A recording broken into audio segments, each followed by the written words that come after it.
Hey YouTube, this is Dana at Darkmoon Metals.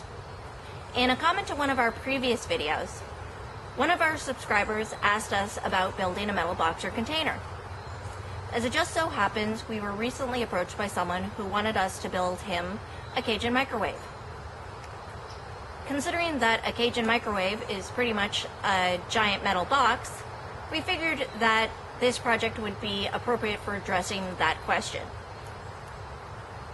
So let's go join Jeff in the garage and see what he's been up to.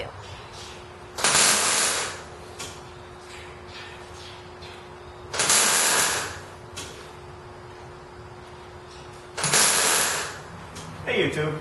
Well, as Dana mentioned, our current shop project is the Cajun microwave. Now, we had no idea about these things before we were approached to build this project. We've done some research on the internet, and we're basically building this to our customer specifications. It's going to be 60 inches wide by 30 inches high by 30 inches deep. And the video that Dana had talked about, the comment rather, was about how to build a metal box. Now the process and fabrication on how to build a metal box is pretty much the same no matter what welding process you're using. Normally for a comment that was posted to a stick welding video, I would explain how to build the box using stick welding. But this particular project was just too cool to pass up and not get on film. Because of the scale of it, I am going to be using MIG, but like I said, the setup and fabrication is pretty much the same, so let me show you what I've done so far. Okay YouTube, there's a few different ways you can actually go about making your corner pieces. Now when you have two pieces of material, some people choose to line them up like this. If I can actually do it in front of the camera here. Alright, and what that does is that forms a channel where you'd form your weld bead, and if you do a little bit of grinding and dressing it up, it makes really nice rounded corners. For this particular project, what I'm doing is I'm actually butting one up against the other to form a flat seam. And the reason I'm doing that is because I'm doing all of the major welding on the inside of this box, and the outside is going to be dressed up and made to look really nice by the client. So basically what I've gone ahead and done is I've made my butt joints, and I have tack welded the entire box pretty much together, and with the exception of one side, all the tacking is done. So I'm checking for square. I'm going to tack up the other side, and once I verify that it's square, I'm going to start cutting the angle iron pieces for the reinforcement, and we'll go from there. So stay tuned. Alright guys, this is an inside shot of the Cajun microwave. You basically have the floor meeting one of the walls. Now, to ensure that your tack welds are actually strong enough and they're not going to break when you move something like this, because this particular project is extremely heavy already and it doesn't even have all the parts in it yet, you want to make sure that the heat discoloration from your tack welds are on both pieces of steel. You want to make sure it's on the bottom piece and the side piece, or whatever two joining pieces that you have. That heat discoloration will basically ensure that you have a decent amount of penetration and your tack welds will not break. What I need to do now is go in and run all of my main welds. Now, I'm trying to keep this as airtight as I can to make sure most of the heat stays inside the cooking area.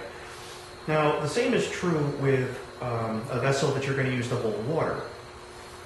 Whether it's made out of stainless, aluminum, mild steel, whether you're using TIG, MIG, or stick, one of the most common mistakes that people make when they are welding a seam like this is they will weld and they will stop in the corner and then start in the corner and continue welding.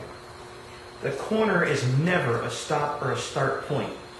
You want to start your weld and you want to weld into the corner and continue your weld out at least a couple of inches. If you're using a stick where you know you only have about 7 inches of decent weld, come in and make sure you do the entire corner with one electrode. With MIG, basically you want to run it continuous all the way around. Same thing with TIG. The reason being is if you stop in the corner and then start up again, you can create a void or an air pocket, or there can be some slag in there if you're using stick. So you want to make one nice continuous bead all the way around the corner area. and that'll drastically reduce the chance of any type of water leaks or air escaping.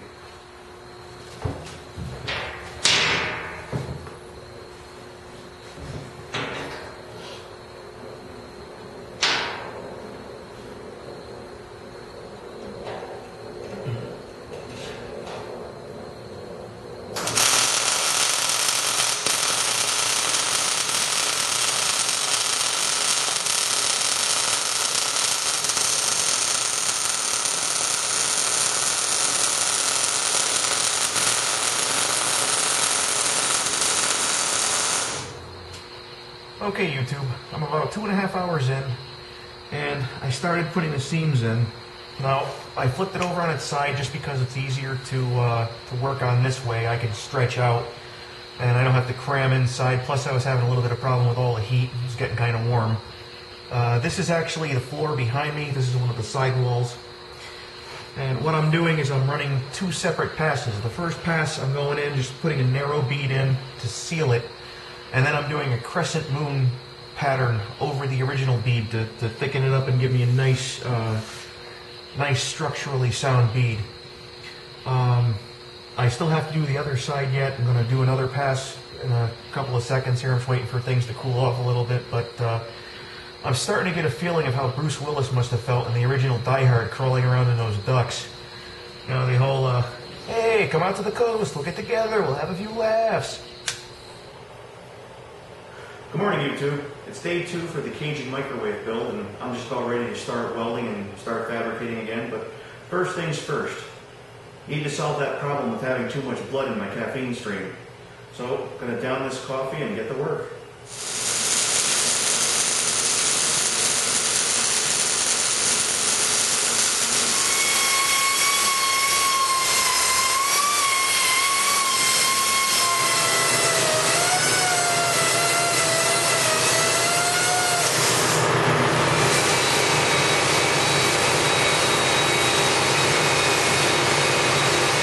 Alright YouTube, this is going to be the actual cooking rack. This is a 30 by 60 piece of expanded metal. It didn't start out 30 by 60. We couldn't find one that was a full 60 inches long. And I don't know how well you're going to be able to see it, but there's some discoloration in a few of these joints. That's because we basically cut and spliced this together. There's actually a weld line right through there, and basically I just took my time. I set my MIG to a really, really low amperage and just fused them together and made one piece of expanded metal.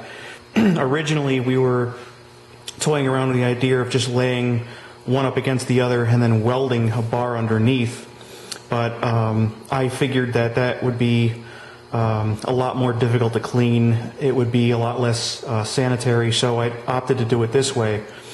It took a little bit of extra time, but I think it's well worth it.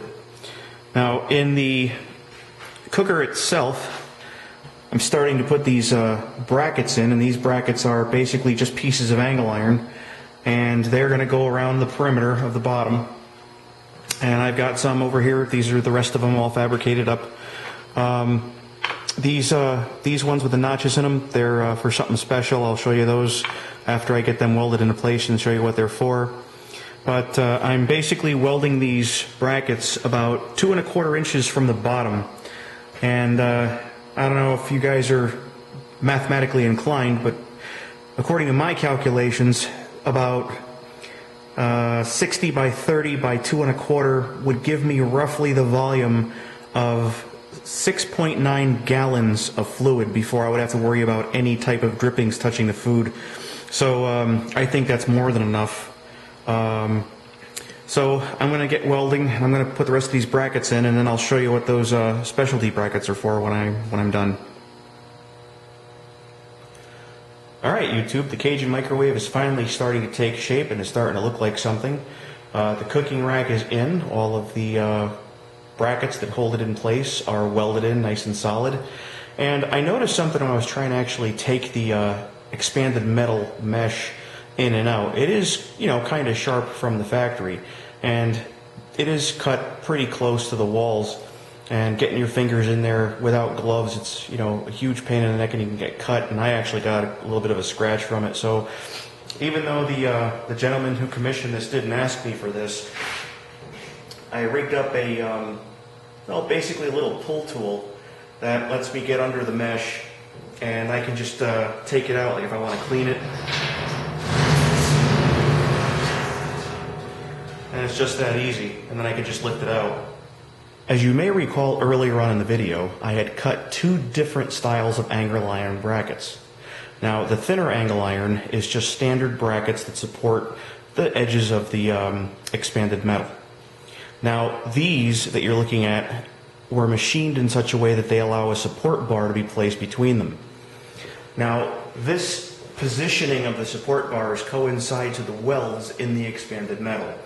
As you recall, I had to weld 3 different sheets together to get the dimension that I needed. And these are placed in such a way that they fall on the welds. So if they put something in here heavy like a pig roast, I don't have to worry about metal fatigue or anything like that. It's got more than enough support to support the extra weight. Now, the other thing, machining them in but not welding them in place, along the same line of thinking with the expanded metal, I wanted to make this thing as easy to clean as possible. So basically what this allows me to do with these grooves is just to come in here and remove these bars for the cleaning process, and I think that'll make life a lot easier for the guy who ordered this. And you know, I'm a big fan of easy cleanup.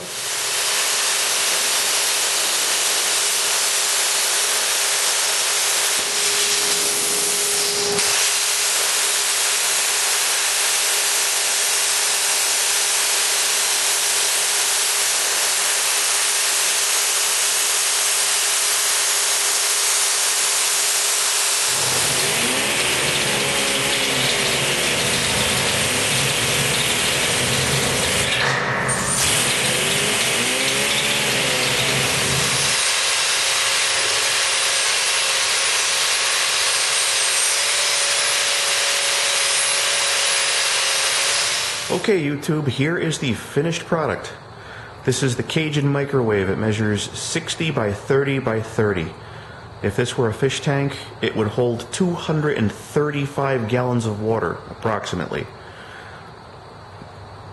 I ended up having to cut the bottom screen in half just so it would get around the brackets that hold the coal tray in place.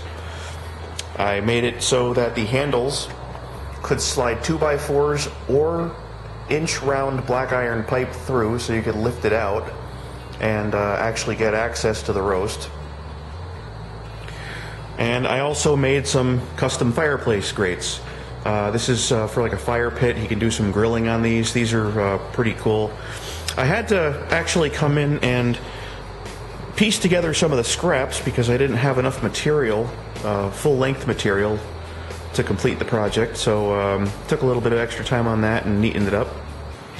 And as you can see, from that big pile of material, that's all that's left, and it's pretty much just sections of expanded metal and a few scrap pieces of angle iron. So we really did use our material efficiently, and this person who bought the material and ordered this project really thought ahead when he had the steel cut. He had it done by a company called Magnus Steel, so they sheared everything to almost perfect dimensions. I had to tweak a few things on the plasma cam, but hey, it gives me an excuse to use it. I love that machine. So anyway, that is the end of the Cajun microwave build. Now, it's still stupid o'clock in the morning, and Dana's still at home asleep, and I'm getting ready to go to a 9-hour intensive CPR and first aid training course for the Scouts. But you know, that's kind of a nice thing to have, re-up my certifications, just so I know what I'm doing and, you know, something happens in the shop. So I'm going to end the video here, but not before I thank everyone for staying through this in what's probably going to be an extremely long video. I'd like to thank all of our new subscribers that have recently signed up, and our Facebook page just exploded overnight. Plasma Cam liked our page, and a bunch of people had the opportunity to see us and liked us as well. We got about 30 likes inside of literally 12 hours, and it almost added 50% to our likes overall, which was really nice. So once again, I'd like to thank everybody who's been supporting us, everybody who's been taking the time to hang out, watch our videos. It truly does mean a lot. Well, until next time, this is Jeff at Darkmoon Metals. You guys enjoy your day and hope to see you again soon.